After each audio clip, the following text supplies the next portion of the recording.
Gloire à toi.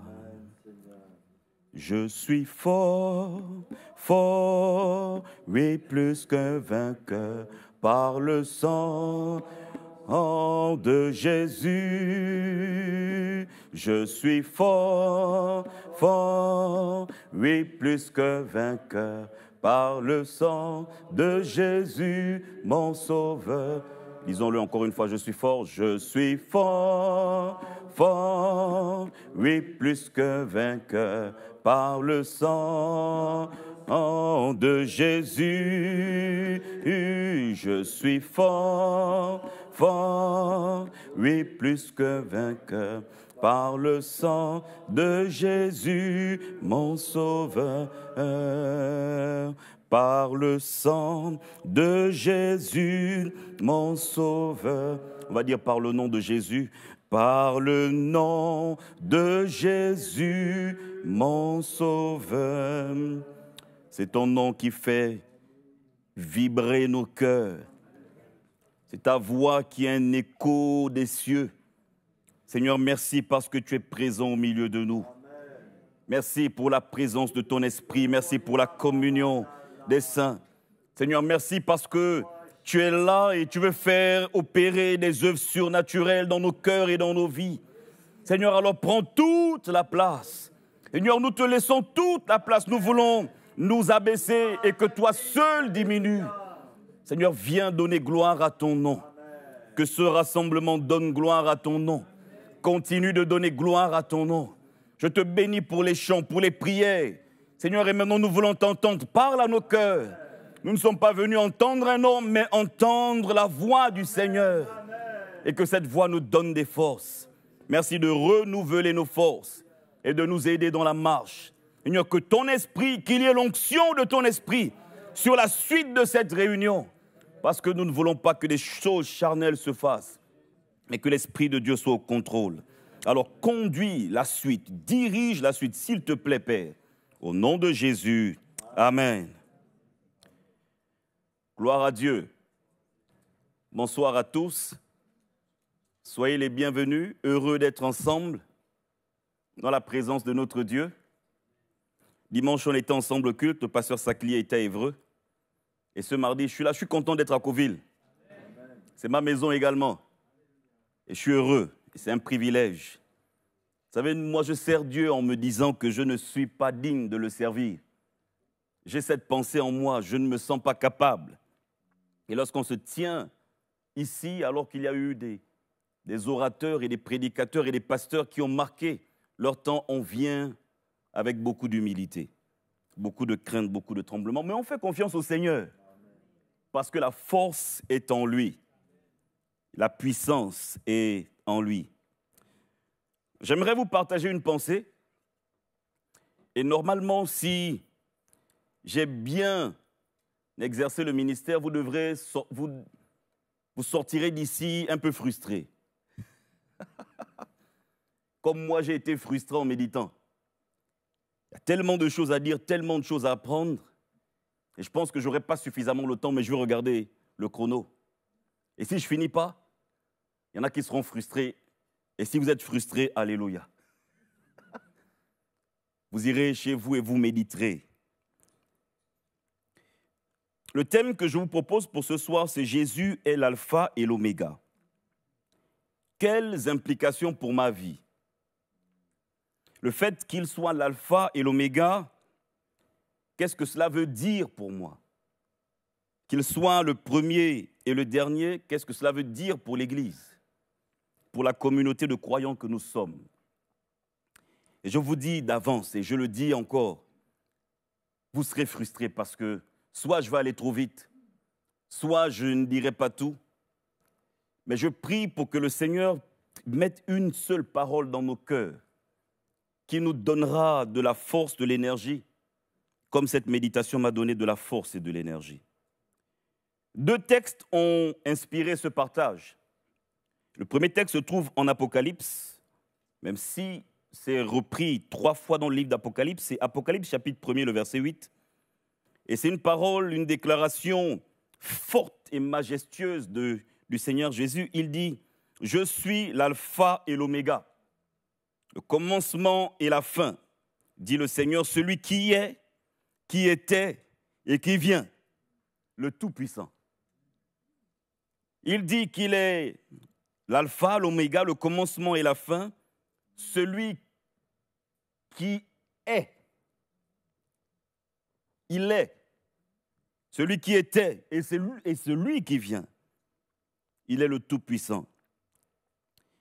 Et cette vérité fondamentale nous révèle que Jésus est le début, il est là depuis le début et il sera là également d'éternité en éternité. Nous allons le voir au travers des Écritures. Et le deuxième texte qui a inspiré cette méditation se trouve dans Luc au chapitre 24, le verset 27. On peut lire un peu avant. C'est lorsque Jésus est crucifié et que des disciples sont sur le chemin d'Emmaüs. C'est un texte que plusieurs chrétiens connaissent. Et ils sont découragés, démoralisés, et quelqu'un les accoste et leur pose des questions. Et au fur et à mesure de la discussion, la parole de Dieu va être annoncée. Et il est écrit ceci au verset 27, commençant par Moïse, parce que c'est Jésus qui leur parle. C'est Jésus qui accoste ses disciples qui sont découragés et il leur parle. Il est dit au verset 27, et commençant par Moïse et par tous les prophètes, il leur expliqua dans les Écritures ce qui le concernait. Jésus est l'alpha et l'oméga, il traverse les Écritures et ce texte avec ses disciples, Jésus leur parle.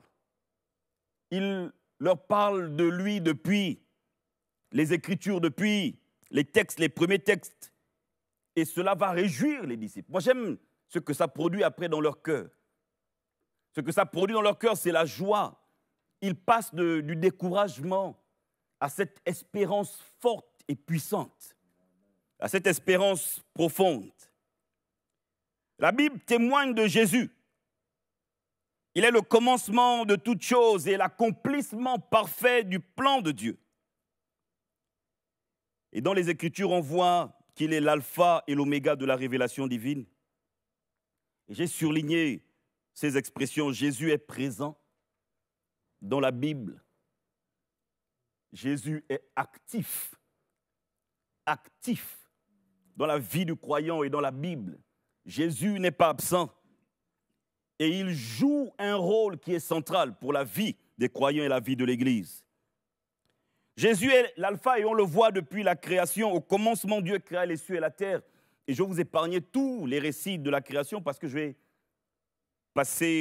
vais présenter quelques textes bibliques. Donc on parle de la Genèse. Il y a également ce texte où Dieu dit « faisons l'homme » qui montre que Jésus était là. On voit également l'épisode de la femme et du serpent. Les missiologues prennent ce passage de Genèse 3,15, je crois, comme point de départ de la mission, où il est question de la postérité de la femme et de la postérité du diable, je pense, de l'ennemi.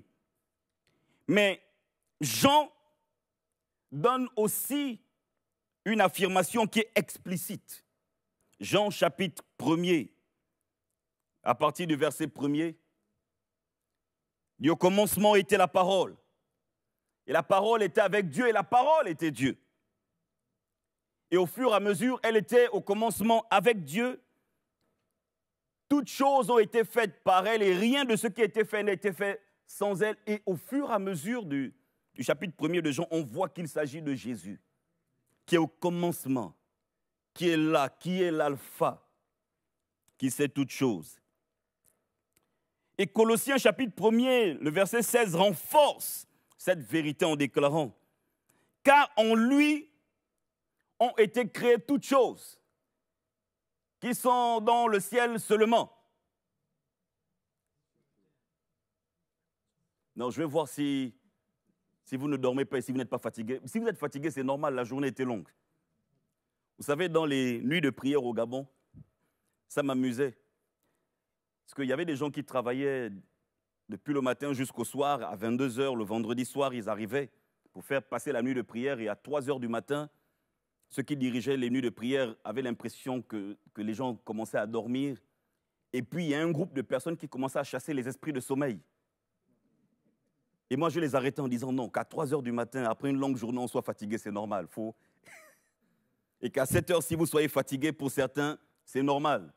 Et mon rôle, c'est d'essayer de vous réveiller pour ceux qui dorment, ou essayer d'attirer, essayer également de capter votre attention. Car en lui ont été créées toutes choses qui sont dans les cieux et sur la terre, les visibles et les invisibles, trône, dignité, domination, autorité, tout a été créé par lui et pour lui. Et ainsi, on comprend que Jésus est réellement l'alpha, celui qui existait avant toute chose et par qui tout a commencé. J'aimerais passer et vous présenter quelques textes bibliques et dans quelques livres de l'Ancien Testament, des Évangiles, des Actes et du Nouveau Testament. Je vais essayer d'aller vite. Et si je n'ai pas le temps, je vais sauter certains textes. Je vous ai dit dès le départ que certains vont être frustrés. Dans l'Exode, Jésus est le libérateur. Il est l'agneau pascal. Il a été immolé en Exode 12.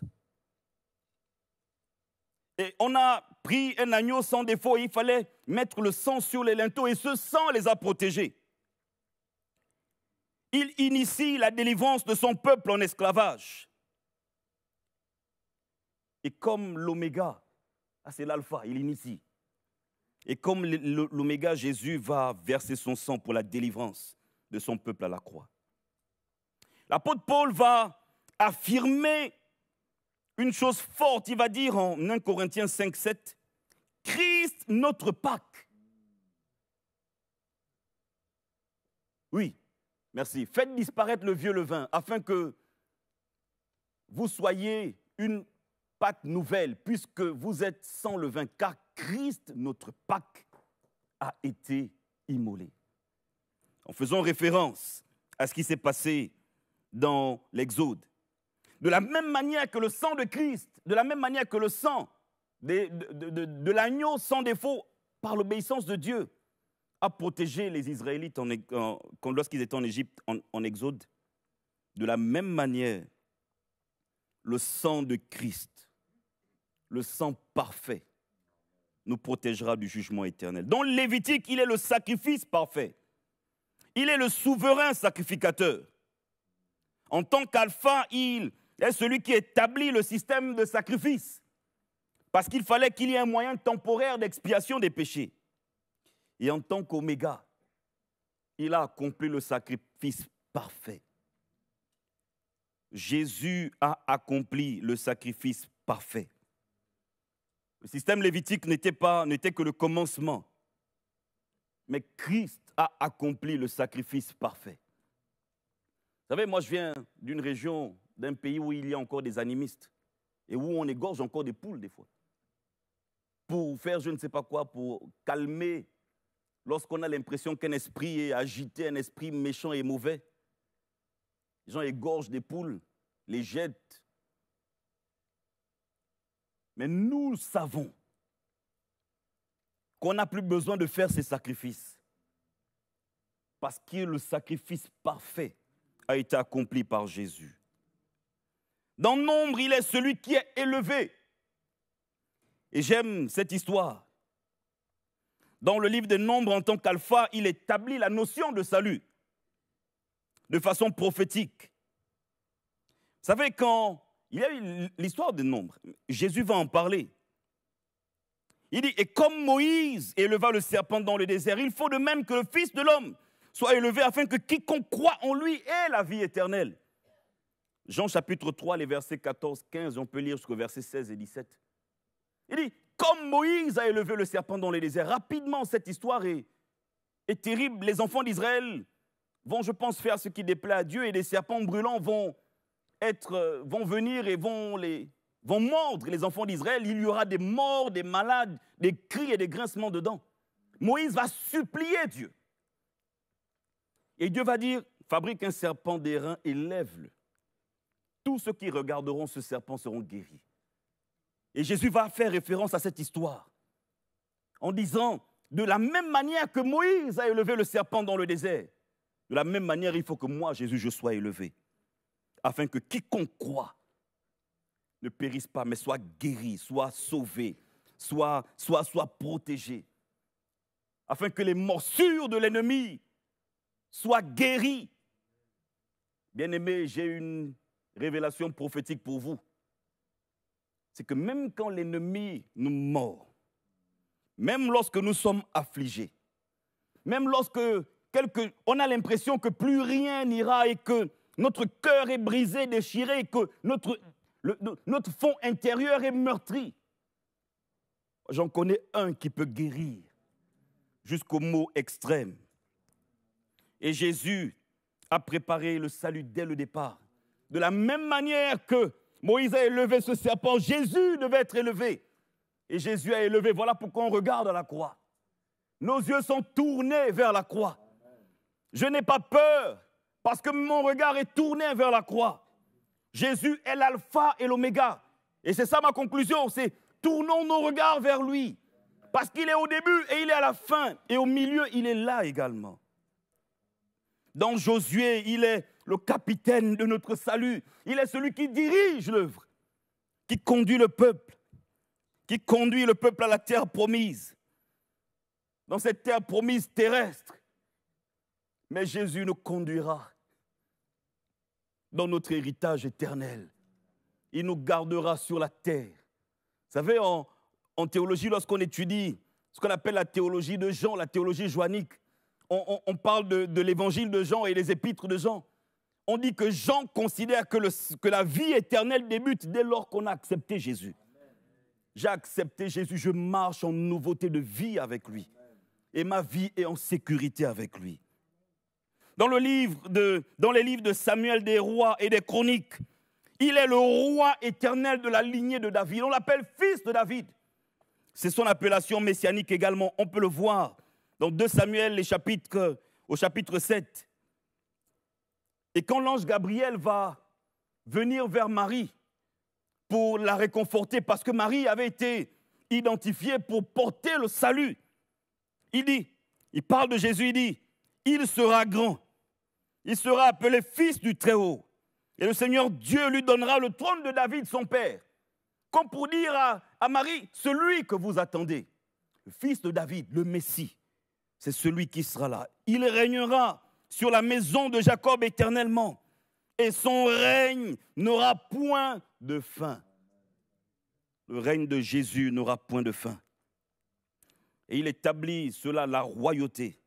Jésus est le roi des rois. Dans le livre de Job, et Job dit quelque chose qui est extraordinaire.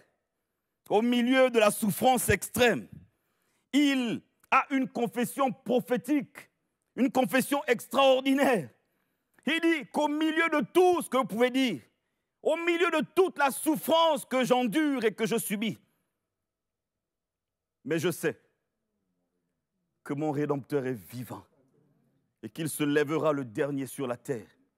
Vous savez, j'ai fait une étude simple parce que, pas maintenant, en août, quand j'étais au Gabon, j'ai intervenu sur ce texte. J'ai fait une petite étude simple parce que le mot Rédempteur associé au livre de Job, qui est considéré pour certains comme le livre le plus ancien de la Bible, je le trouvais quand même un peu trop évangélique. Et je me suis dit, ok, mais dans l'Ancien Testament, combien de fois on retrouve le mot Rédempteur? Vous savez combien de fois on retrouve le mot Rédempteur dans la Bible, dans l'Ancien Testament? Non, vous ne savez pas, vous n'avez pas cherché. Moi, je ne savais pas non plus avant de chercher, donc c'est normal. 12 fois. Une fois dans le livre de Job et 11 fois dans le livre d'Ésaïe. Ésaïe est considéré comme l'évangéliste de l'Ancien Testament. Et lorsqu'on regarde les apparitions de ce thème, de ce mot rédempteur dans le livre d'Ésaïe, ce n'est pas au début, lorsqu'Ésaïe, non, c'est dans la partie à partir d'Ésaïe 40 ou 44 et au-dessus, lorsqu'on parle de la restauration, du rachat du peuple, de la rédemption.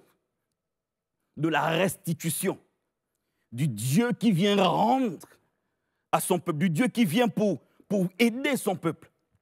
Job va dire, mon Rédempteur est vivant.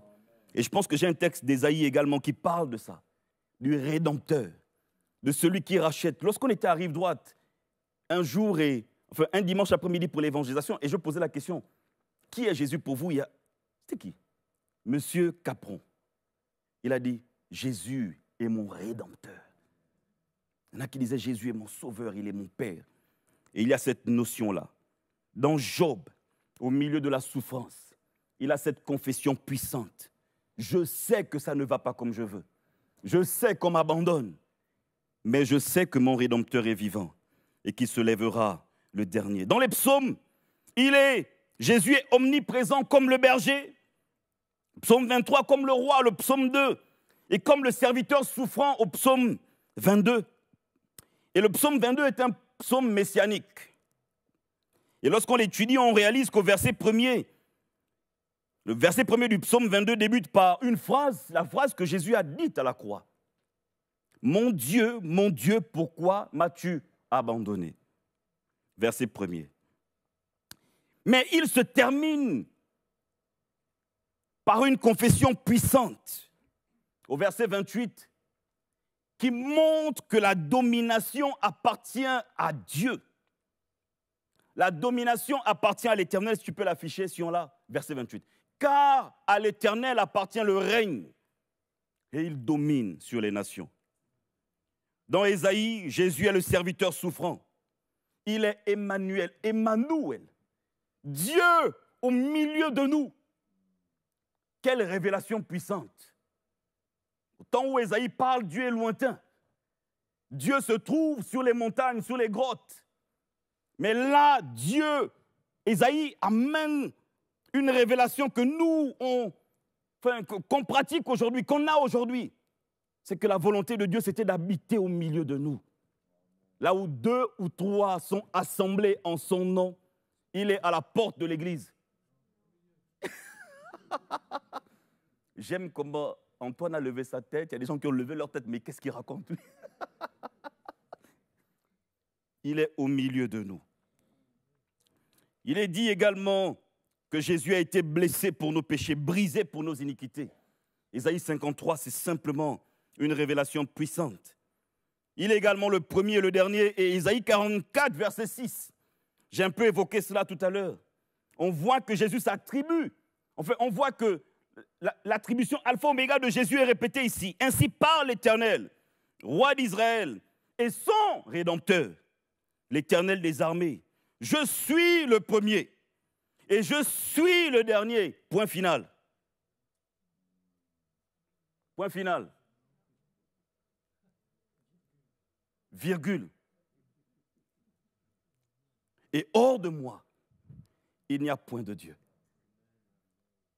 Est-ce que je peux redire ça?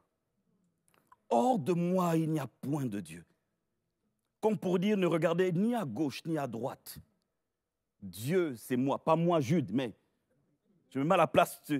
J'essaie d'expliquer ce texte. Dieu dit, il n'y a point d'autre Dieu.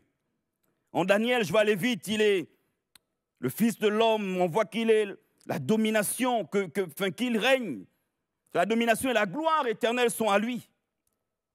Et Daniel chapitre 7, qui est un texte important également lorsqu'on fait toute la partie eschatologie apocalyptique,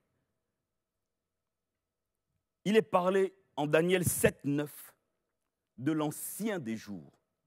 Je regardais pendant qu'on plaçait des trônes. Et l'ancien des jours s'assit. C'est une appellation du Seigneur. Son vêtement était blanc, comme la neige, et ses cheveux, et les cheveux de sa tête étaient comme la laine pure. Son trône était comme des flammes de feu, et les roues comme un feu ardent. Dans Michée également, on nous annonce la naissance du Seigneur Jésus. Michée 5, verset 2, et je vais passer dessus. J'aimerais regarder rapidement les évangiles, les actes, quelques épîtres, et ensuite conclure. Et si vous êtes frustré à la fin, je vous l'ai dit dès le départ, c'est normal, et gloire à Dieu. Dans Matthieu, Jésus est présenté comme le roi. Et on voit bien dans sa généalogie qu'on veut créer un pont entre Abraham, David est Jésus. Et en tant qu'alpha, il est le commencement de toutes choses et on parle de lui. Et à la fin, en tant qu'oméga, il y a une phrase, un verset que j'affectionne tout particulièrement. Matthieu 28, on va lire du verset 18 à 20. Jésus va parler, il va dire, Jésus s'étant approché, leur parlant ainsi, tout pouvoir m'a été donné dans le ciel et sur la terre.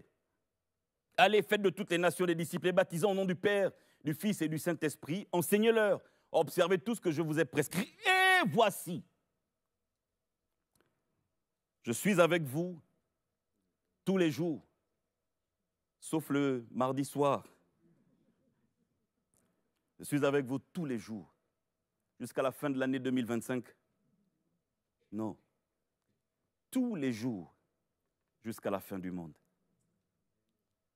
Là, je pense que je peux même arrêter là. Mais je vais continuer. Tous les jours jusqu'à la fin du monde. Tu es alpha. Il est l'oméga et il nous dit, je suis avec vous. Tous les jours jusqu'à la fin du monde. Dans Marc, le Seigneur est présenté comme le serviteur souffrant et il est déclaré ceci en Marc 10, verset 45. Le Fils de l'homme est venu non pour être servi, mais pour servir et donner sa vie comme rançon pour plusieurs. Il y a un chant qui me bouleverse, qui parle d'un... C'est un chant qui est souvent interprété. Ton regard s'étonne, tu ne comprends pas. Un roi qui pardonne, un roi qui s'incline devant ses sujets. C'est en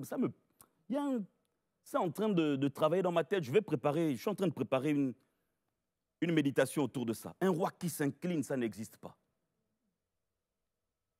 Jésus n'est pas venu pour être servi, mais pour servir et donner sa vie. Donner sa vie comme la rançon de plusieurs. Marc parle de ça en Luc. Il est le Fils de l'homme. Il y a tellement de textes dans Luc. Je préfère passer à Jean.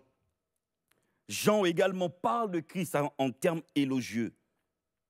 Et il parle du commencement, Dieu, et au commencement la parole qui était Dieu, Jésus qui est dès le commencement. Et l'Évangile affirme également, et se termine par une déclaration qui est forte. Et c'est bien écrit, conclusion dans certaines Bibles, Jean 21, verset 25. Jésus a fait encore beaucoup d'autres choses. Si on les écrivait en détail, je ne pense pas que le monde même pût contenir les livres qu'on écrirait. Qu'on peut marquer que Jésus fait de grandes choses. Même si vous ne dites pas Amen, je le dis moi-même dans mon cœur.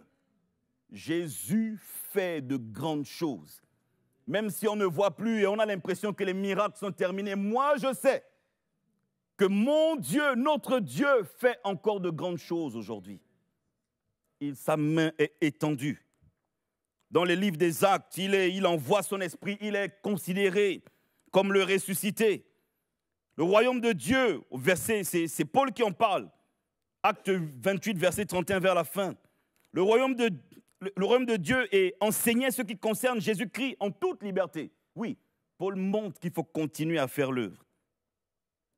Et puis j'aime également cette déclaration de Pierre que j'ai rajoutée. Acte 2, verset 36, que toute la maison d'Israël sache avec certitude que Dieu a fait Seigneur et Christ, ce Jésus que vous avez crucifié. Seigneur et Christ.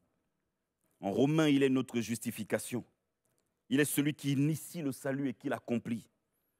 Romains 8, verset 38, un verset que nous connaissons, car j'ai l'assurance que ni la mort, ni la vie, ni les anges, ni les dominations, ni les choses présentes, ni les choses à venir, ni les puissances, ni la hauteur, ni la profondeur, ni aucune autre créature ne pourra nous séparer de l'amour de Dieu manifesté en Jésus-Christ notre Seigneur.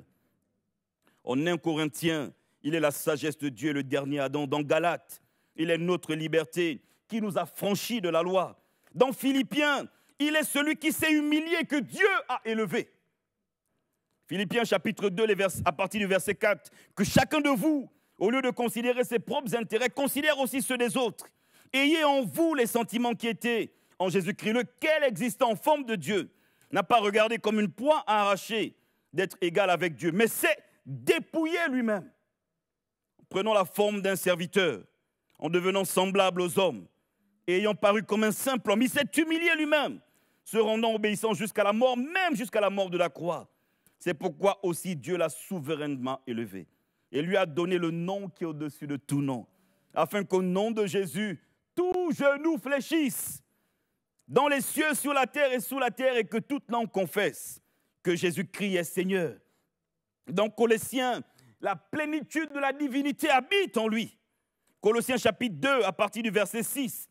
Ainsi donc, comme vous avez reçu le Seigneur Jésus, marchez en lui, étant enracinés et fondés sur lui, affermis par la foi, d'après les instructions qui vous ont été données, et abondez en actions de grâce. Prenez garde que personne ne fasse de vous sa proie par la philosophie, par une vaine tromperie, s'appuyant sur la tradition des hommes ou sur les rudiments du monde. Verset 9. Car en lui habite corporellement toute la plénitude de la divinité. Vous avez tout pleinement en lui. Je reprends ce texte ou pas? Je le reprends ou pas? Vous avez tout pleinement en lui, qui est le chef de toute domination et de toute autorité. Verset 13. Vous qui étiez morts par vos offenses et par l'incirconcision de votre chair, il vous a rendus à la vie par lui, en nous faisant grâce pour toutes nos offenses. Il a effacé l'acte dont les ordonnances nous condamnaient et qui subsistait contre nous. Il l'a détruit en le clouant à la croix. Il a dépouillé les dominations et les autorités et les a livrées publiquement en spectacle en triomphant d'elles par la croix.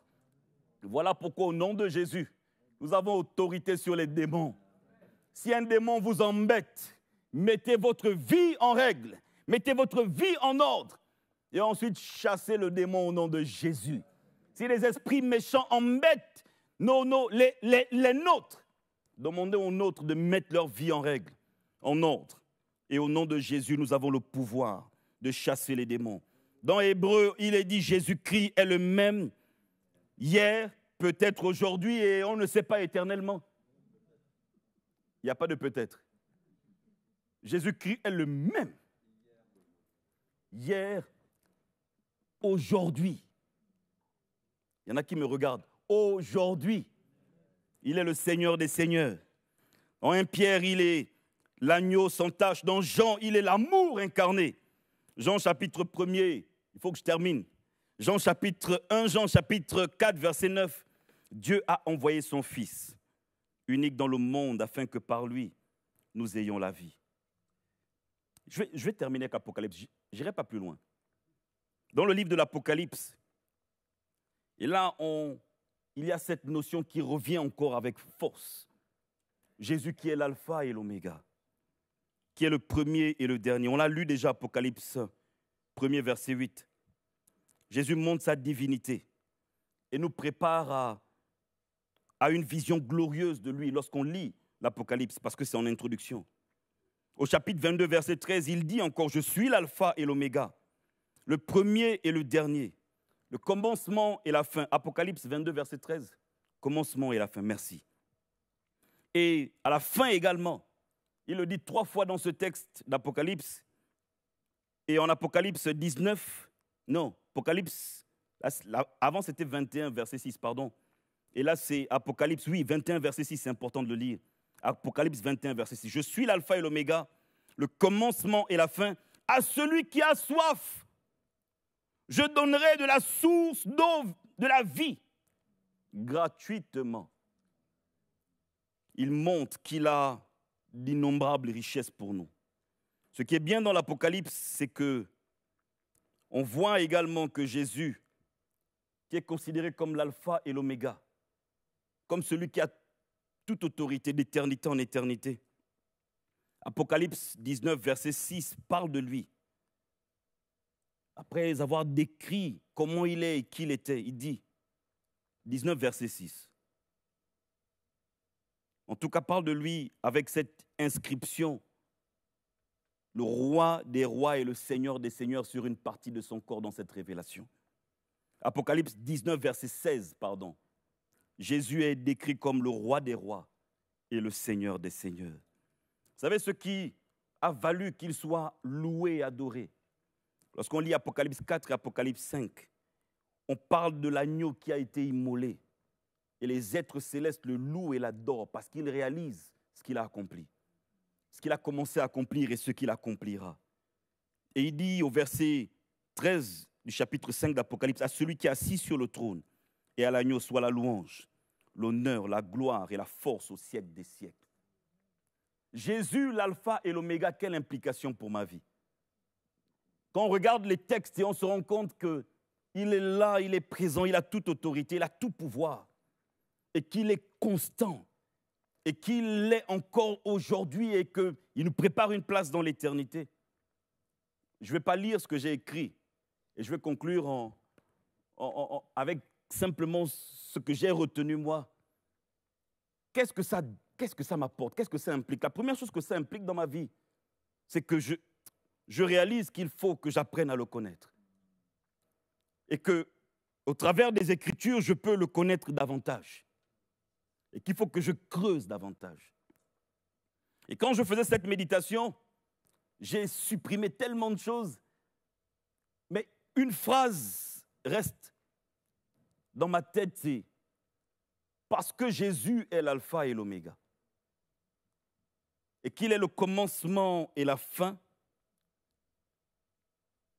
alors il sait quel est l'avenir de chacun.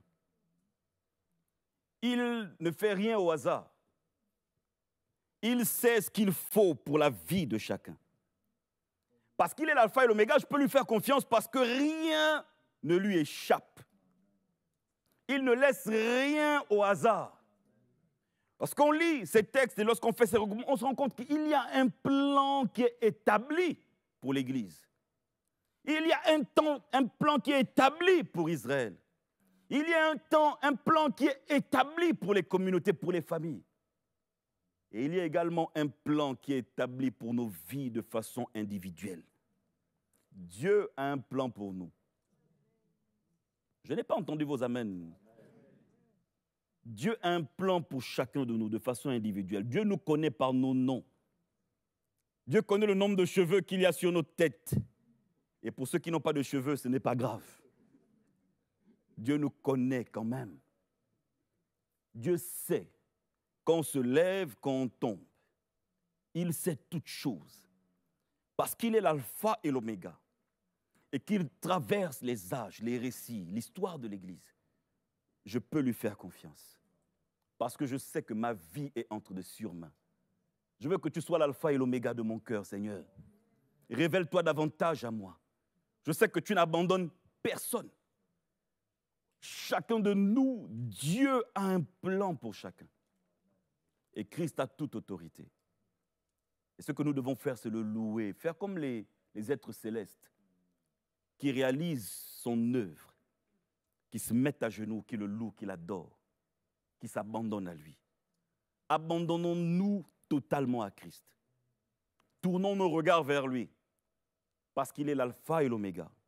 Et cela implique que depuis notre naissance, jusqu'à ce que nous allons nous coucher, que nous allons déménager pour la patrie céleste, Dieu sait toutes choses.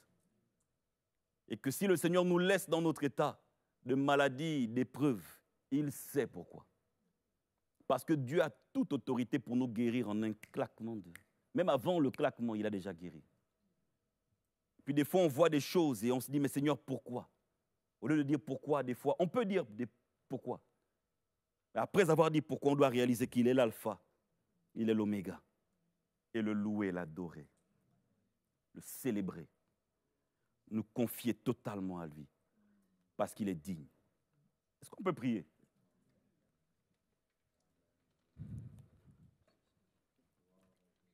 Iraya Sayramanderia.